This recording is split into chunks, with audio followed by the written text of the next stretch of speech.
Let me ask you something. Have you ever wondered why some people seem to rise while others remain stuck? It's not because of luck. It's not because of talent. And it's certainly not because the world is fair. Success is not a mystery. It's a set of habits. I'll say that again. Success is not a mystery. It's a set of habits. You don't have to be brilliant. You don't have to be rich. But you do have to do things differently. You see, years ago, I was broke. Not just financially, mentally, emotionally, directionless. But then something shifted. I stopped blaming. I stopped waiting. And I started building. One small habit at a time. And over the years, those small disciplines turned into massive results. In this video, I'm going to walk you through the 10 habits that changed my life. The very same habits that turned failure into focus, confusion into clarity, and doubt into discipline. But I'll warn you, this is not motivation for the moment. This is transformation for a lifetime. So if you're ready to take charge, if you're tired of excuses, and if you're serious, really serious, about living a life of purpose, progress, and power, then keep listening.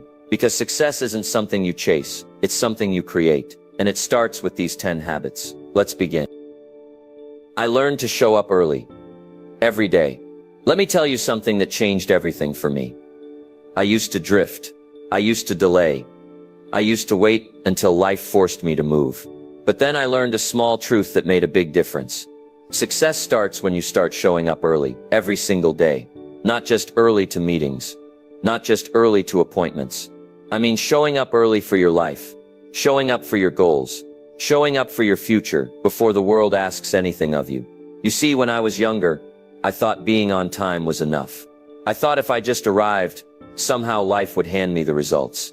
But life doesn't reward the average. Life rewards the intentional. It rewards the prepared. And when you show up early, you're sending a message, not to others, but to yourself. You're saying, I'm ready. I'm disciplined. I'm here with purpose. And that, my friend, is where the shift begins. When I started showing up early, I began to notice things. I noticed how the early hours were quiet, peaceful, free from distraction. I had time to think, to prepare, to create, to plan. While the world slept, I was sharpening my mind. While others rushed, I was moving with clarity. I wasn't reacting anymore. I was leading, and no one told me to do it. That's the secret. I made it a standard for myself. Because the moment you start showing up early without being told, you begin building something called character. Let me be clear. Waking up early doesn't guarantee success, but it does something even better. It puts you in position. It gives you the edge, and that edge over time becomes your advantage. Discipline is built in the dark, not under the spotlight. It's built in those early moments when no one is watching, when no one is applauding, but you're still doing the work. And that's what changed me. No more waiting for motivation. I traded motivation for momentum, and momentum comes from showing up, even when you don't feel like it. Now here's what I want you to do. Set your alarm 30 minutes earlier than usual. Not tomorrow, tonight. And when that alarm goes off, don't snooze it. Don't reason with it. Don't negotiate with your old habits. Get up, sit up, and use that time to think, to read, to write, to plan your day, to get a head start on becoming the person you're capable of being. Because when you show up early, you're not just ahead of the clock. You're ahead of your past. You're breaking the cycle. You're sending a signal. You're saying to the universe, I'm ready now. And trust me, life has a way of meeting you halfway when it sees you're serious. So let this be your new habit. Not for a week, not for a month. Make it a way of living. Because once you master your morning, you start mastering your life. Now let's move to the next habit, because this was only the beginning. I read what successful people read. One of the most important lessons I ever learned is this. You can't grow beyond what you feed your mind. Let me say that again, because it might just change your life. You can't grow beyond what you feed your mind. You want to earn more? You have to learn more. You want to do better? You've got to think better. And thinking better starts with reading what successful people read. Now here's a truth that's easy to miss. Rich people have big libraries. Poor people have big TVs. And I'm not just talking about financial wealth. I'm talking about richness of thought, depth of wisdom, power of perspective. You see, when I was young, I didn't read much. I thought books were for school. I thought learning ended with graduation. But then I met a mentor who said, Jim, if you want to change your life, you have to start changing the content of your mind. That sentence hit me like a hammer, because I looked at my habits, and I realized I was consuming garbage. TV, gossip, distractions, noise, and I expected to be focused, to be wise, to be successful. It doesn't work that way. Input determines output. Garbage in, garbage out. Greatness in, greatness out. So I made a decision that changed everything. I started reading every day. 10 pages, 20 minutes. Books on personal development. Books on business. Books on leadership. Books that challenged me. Books that inspired me. Books that forced me to grow. And the more I read, the more I began to change. Not just what I knew, but how I thought. Not just what I believed, but what I expected of myself. Reading successful material is like having a personal conversation with greatness. The author may be long gone, but their wisdom lives on in the words. And every time you open that book, you bring them back to life. You get to borrow their decades of experience in just a few quiet hours. Now let me be honest with you. Reading isn't always exciting. It takes discipline. It takes focus. But the rewards, unmatched. Because the mind, once expanded by new knowledge, never returns to its original size. So here's your challenge. If you want to think like a millionaire, read what millionaires read. If you want to lead people, read what leaders read. If you want to change your future, start with your bookshelf. Start small, 10 pages a day. 1 book a month. In a year, that's 12 new ways of thinking. And 12 steps closer to the life you really want. I'll leave you with this. Don't just read for information. Read for transformation. Because the person you become depends on the thoughts you allow in. Let reading become your daily ritual. Let learning become your identity. And you'll wake up one day, not just smarter, but stronger, bolder, and more prepared than you ever thought possible. Now let's move forward, because we've still got more habits to build. I guarded my circle like my future depended on it. Because it did. Let me give you a simple truth. One that could change your entire life. You become the average of the 5 people you spend the most time with. Now that may sound like a clever quote, but I promise you, it's a law of life. When I started paying attention to my surroundings, I realized something disturbing. I was spending time with people who didn't challenge me, didn't grow me, didn't inspire me, and worst of all, they didn't believe in anything bigger than comfort. That was the moment I made a decision. I had to change my circle because my future depended on it. If you hang around complainers, you'll complain.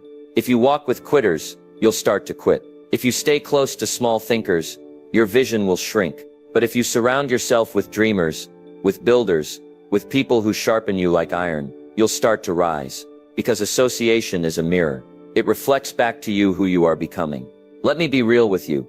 This isn't easy. Sometimes the people holding you back are close. Sometimes they're friends. Sometimes family. Sometimes people you've known for years. But here's what you must understand. Loyalty to your past should never come at the cost of your future. That doesn't mean you stop loving people, but it does mean you stop letting the wrong voices have the loudest influence. You don't have to cut people out of your life, but you do have to limit your exposure. Protect your energy, protect your mindset, protect your momentum, because every conversation either plants seeds or pulls up roots. So how do you guard your circle? Be intentional. Choose growth-minded people. Seek mentors, not just friends. Be around those who talk about ideas, not just people. Those who challenge your comfort, not feed it. Let me give you a rule. If you're always the smartest, most disciplined, most focused person in the room, you're in the wrong room. You want to rise? Get around people who stretch you, who think bigger, who make you slightly uncomfortable, in the best way possible. I'll tell you this, when I upgraded my circle, my standards followed. And when my standards changed, my life followed. Because success is not just about effort, it's about environment. So here's what I want you to do. Take inventory. Write down the 5 people you spend the most time with. Ask yourself, do they lift me or limit me? Do they push me or pacify me? Do they inspire progress or invite procrastination? And then decide, not from emotion, but from vision. Guard your circle, because the right circle will feed your fire. The wrong one will drown your dreams. Be wise with your access, because your future depends on who's speaking into your present. Let's keep going. This journey isn't over yet. The next habit will take us even deeper. I learned to talk to myself better. Let me ask you a question. If someone talked to you the way you talk to yourself, would you consider them a friend or an enemy? Think about that. Because I'll tell you something most people never realize. Your internal dialogue becomes your external destiny. Before I ever built a better life, I had to build a better voice inside my head. And that started when I learned to talk to myself, not like a failure, but like a future champion. Now don't misunderstand me. I'm not talking about wishful thinking. I'm not talking about fake positivity. I'm talking about intentional, disciplined, powerful self-talk. Because the person you hear from the most is you.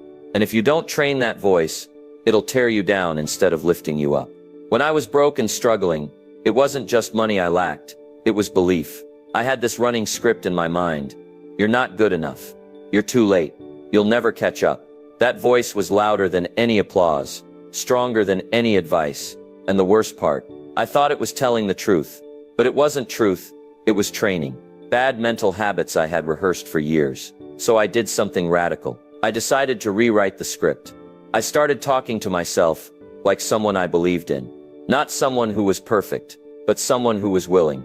I said, I may not be there yet, but I'm on my way. I've got work to do, but I've got the heart to do it. I'm not stuck, I'm learning.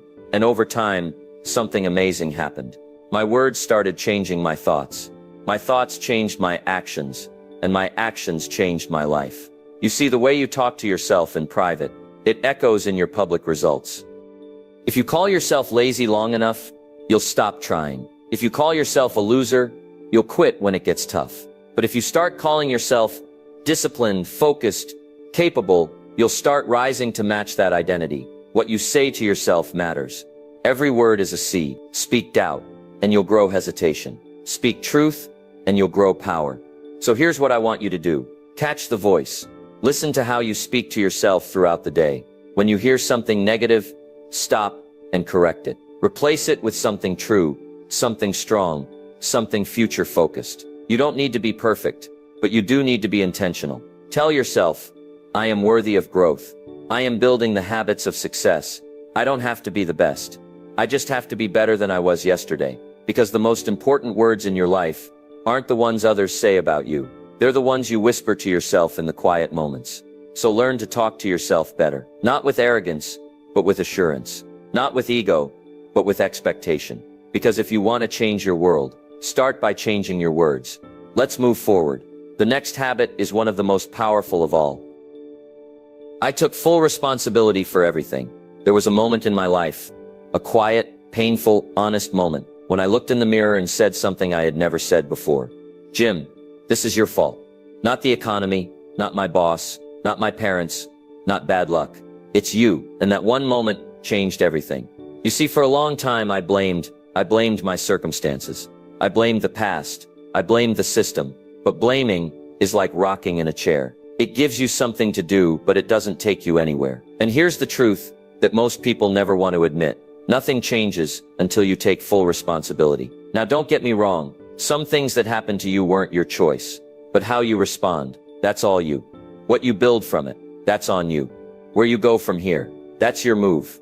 When I finally took full responsibility, not just for the good things, but for the hard things, I took my power back. Because as long as I kept blaming others, I was giving them control. But the moment I said, this is on me, I became the author again. I picked up the pen. I started rewriting my life. Let me be clear. Responsibility doesn't mean guilt. It means ownership. It means saying, I'm not where I want to be, but I'm going to change that. I've made some bad decisions, but I'm not going to repeat them. I've wasted time, but I refuse to waste another minute. That mindset, that shift, that's where growth lives. You want a better life? Then take full responsibility for the one you're living now. No more waiting for the perfect situation. No more waiting for someone to rescue you. Because guess what? No one is coming. That may sound harsh, but it's true. And it's also empowering. You're not a victim. You're not helpless. You're not stuck, unless you choose to be. The moment you stop pointing fingers and start building your foundation, your life will begin to change. You'll stop asking, why is this happening to me? And start asking, what can I learn from this? What can I do now? And that question opens doors. So here's your challenge. Look at every area of your life, your finances, your health, your habits, your relationships, and ask, where have I been waiting? Where have I been blaming? And most importantly, what can I do about it? Then take the smallest step forward, not because someone told you to, not because you feel like it, but because you've decided that you are responsible for your life. And let me tell you something. When you embrace that level of responsibility, you become unstoppable. You stop hoping for a better life, and you start creating one. Now let's keep moving. The next habit will challenge your patience, but it will multiply your results. I made time my partner, not my problem. Let me tell you something about time. Time is not the problem. How you use it, that's the problem. You ever hear someone say, "I just don't have the time"? I used to say that too. Until one day I realized it wasn't a time issue. It was a priority issue. You see, every one of us gets the same 24 hours. The billionaire, the athlete, the artist, the mother, the student, the dreamer. Same hours, different results. So what makes the difference? It's not how much time you have. It's how you treat it. At some point, I stopped looking at time like an enemy. You know, that constant reminder that I was behind. And I started treating time like a partner. A powerful partner. One that, if respected, would work for me, instead of against me. Let me ask you this. What if time isn't chasing you? What if time is waiting on you to wake up, to take charge, to do something intentional? When I changed my relationship with time, my results changed. I started planning my days, not just letting them happen to me. I scheduled my learning. I blocked time for thinking. I even gave myself time to rest on purpose, not by accident. I didn't leave my goals to chance anymore. I put them on the calendar, because what gets scheduled, gets done. You've got to be ruthless with your time, not because you're too busy, but because your vision is too valuable. Here's what I learned. You can waste time, or you can invest it. You can drift through the day, or you can direct it. You can let life dictate your schedule, or you can design your day with intention. So how do you make time your partner? You treat every hour like it matters, because it does. You stop living in reaction, and you start living in creation. Wake up early. Decide your top 3 priorities for the day. Protect your focus like it's gold, because it is. Let me be clear. You don't need more time. You need better choices in the time you already have. I learned to say no to distractions, to drama, to anything that didn't align with where I was going, because every yes is a trade, and I stopped trading time for things that didn't move me forward. You want a better life? Then build a better schedule, not a busier one, a smarter one. So here's your challenge. Tonight, look at tomorrow. Ask yourself, what matters most? Then put it on the calendar. Not at the end of the day, at the beginning. Because if it's important, it deserves space. And if it's not on the calendar, it's not real. You can master time, or be mastered by it. The choice is always yours. So make time your partner, and watch how far you go. One powerful, intentional hour at a time. Let's keep going. Because the next habit, it's the one that makes all the others work. I developed a work ethic that didn't need supervision. Let me give you a principle that will serve you for the rest of your life. The best kind of discipline is self-discipline. You see, the turning point in my life didn't come when someone pushed me. It came when I started pushing myself. I stopped working only when someone was watching. I stopped doing just enough to get by. I stopped waiting for the deadline to get serious. And I started showing up differently. I made a decision.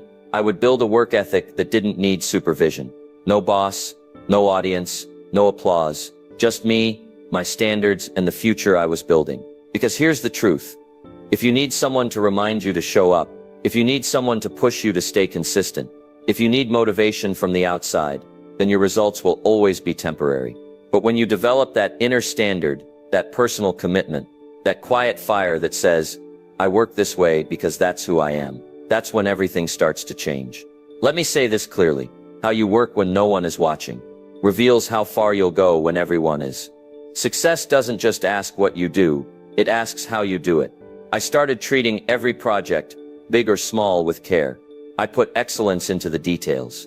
Not because I had to, but because I chose to. And you know what happened? Opportunities showed up. People took notice. Doors opened. But even if they hadn't, I still would have done the work, because I wasn't doing it for them. I was doing it to become the kind of person I could be proud of. Here's something I want you to remember. Effort is never wasted. Even if no one sees it, you do. And what you build in the dark will one day shine in the light. So how do you develop that kind of work ethic? You stop relying on feeling. You start relying on standards. You build a system. You track your progress.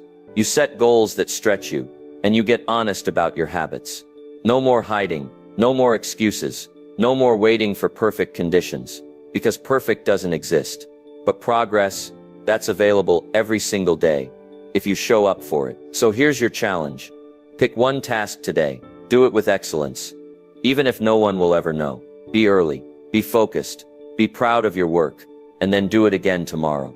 And again the next day, until self-discipline becomes your signature. Because in the end, success doesn't belong to the most talented. It belongs to the most consistent, the most committed, the most responsible. Be the person who doesn't need supervision. Be the one who brings excellence, every time, every place, no matter what. And I promise you, you'll never need to chase success, because it will start chasing you. Let's keep going. The next habit is about patience, power, and one of life's greatest multipliers. I developed a work ethic that didn't need supervision. Let me give you a principle that will serve you for the rest of your life. The best kind of discipline is self-discipline. You see, the turning point in my life didn't come when someone pushed me. It came when I started pushing myself. I stopped working only when someone was watching. I stopped doing just enough to get by. I stopped waiting for the deadline to get serious. And I started showing up differently. I made a decision. I would build a work ethic that didn't need supervision. No boss, no audience, no applause. Just me, my standards, and the future I was building. Because here's the truth. If you need someone to remind you to show up, if you need someone to push you to stay consistent, if you need motivation from the outside, then your results will always be temporary. But when you develop that inner standard, that personal commitment, that quiet fire that says, I work this way because that's who I am, that's when everything starts to change.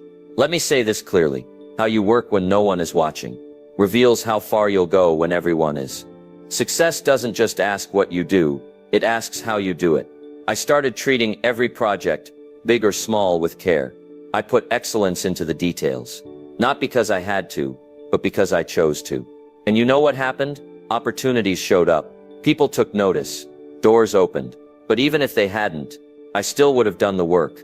Because I wasn't doing it for them. I was doing it to become the kind of person I could be proud of. Here's something I want you to remember. Effort is never wasted. Even if no one sees it, you do.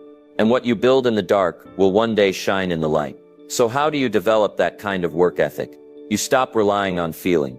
You start relying on standards. You build a system. You track your progress. You set goals that stretch you. And you get honest about your habits. No more hiding. No more excuses. No more waiting for perfect conditions. Because perfect doesn't exist. But progress, that's available every single day, if you show up for it. So here's your challenge. Pick one task today. Do it with excellence. Even if no one will ever know. Be early. Be focused. Be proud of your work. And then do it again tomorrow. And again the next day, until self-discipline becomes your signature. Because in the end, success doesn't belong to the most talented. It belongs to the most consistent, the most committed, the most responsible. Be the person who doesn't need supervision. Be the one who brings excellence, every time, every place, no matter what. And I promise you, you'll never need to chase success, because it will start chasing you. Let's keep going. The next habit is about patience, power, and one of life's greatest multipliers. I learned to delay pleasure to multiply reward. There's a principle I learned early on in my journey, and it changed everything. Discipline weighs ounces, regret weighs tons. That single truth taught me the power of delaying pleasure, not denying it, but delaying it. Trading what I wanted now for something far more valuable later. You see, most people want success, but they want it without sacrifice. They want the reward but not the wait. The results, but not the routine. I used to be that way, always reaching for what was easy. A little entertainment here, a little comfort there, one more distraction, one more excuse. And one day I looked around, and I realized I was standing still while life was moving forward without me. That's when I learned a new mindset. A simple shift with massive impact. Not now means more later. Every time I resisted the impulse to quit early. Every time I skipped the party to focus on the plan. Every time I put off a small pleasure in exchange for a long-term gain, I was multiplying my reward.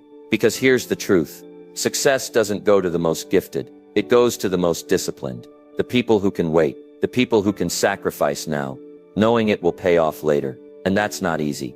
Delaying pleasure takes strength. It takes vision. It takes the ability to see beyond today. But if you can develop that habit, that ability to pause now to prosper later, you unlock one of life's greatest multipliers, compound growth. That's what changed my life. While others were wasting hours, I was investing them. While they were spending money to impress, I was saving to build. While they were avoiding discomfort, I was getting stronger through it. And no, I didn't see the results right away. But I kept going. And eventually, what used to be small sacrifices turned into massive returns. Let me say it this way.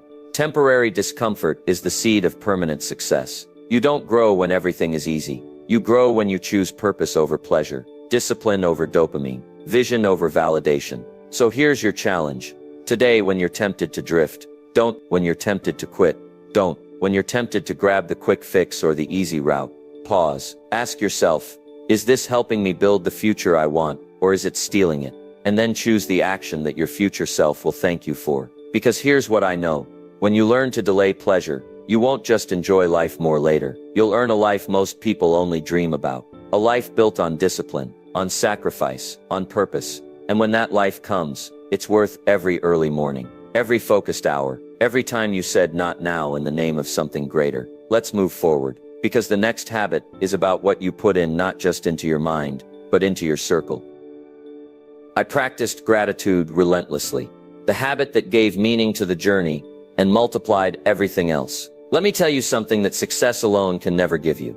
Peace. You can have money in the bank, goals on the wall, trophies on the shelf, and still feel empty on the inside. I know, because I've been there. But when I discovered the habit of gratitude, everything changed. Not my circumstances, my perspective. You see, I used to only feel thankful after things went right, after the win, after the reward, after the applause. But real gratitude, the kind that sustains you, the kind that lifts your spirit and anchors your soul, is practiced before the blessing, not just after it. It's waking up and saying, thank you, before the world gives you a reason. It's looking at what you already have and realizing how much you used to pray for it. I made a decision. I would become relentless in my gratitude. Not casual, not convenient, relentless.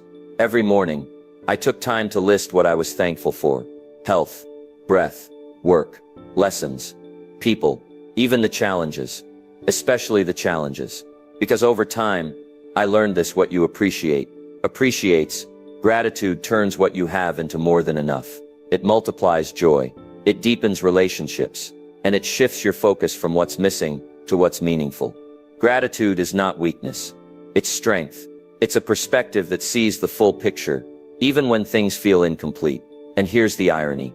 The more thankful I became, the more success seemed to show up. Not because I stopped striving, but because I started seeing clearly. I stopped complaining. I stopped comparing. And I started celebrating even the small wins. Because when you're grateful, you're grounded. And when you're grounded, you don't panic. You build. So how do you practice this habit? Start simple. Each morning or evening, write down 3 things you're grateful for. And don't just write them, feel them. Let your heart catch up to your words. Say it out loud if you need to. I'm grateful for this day. I'm thankful for another chance to grow. I appreciate the people walking with me on this journey. You don't need more to be grateful. You need to notice more. You need to remember how far you've come, how much you've overcome, and how much you still have to give. Because when you carry gratitude, even the hardest day won't break you, and the best days won't blind you. Gratitude keeps you humble when you're winning, and hopeful when you're waiting. So yes, work hard, plan well, pursue growth, chase your goals, but don't forget to pause, to breathe, to thank.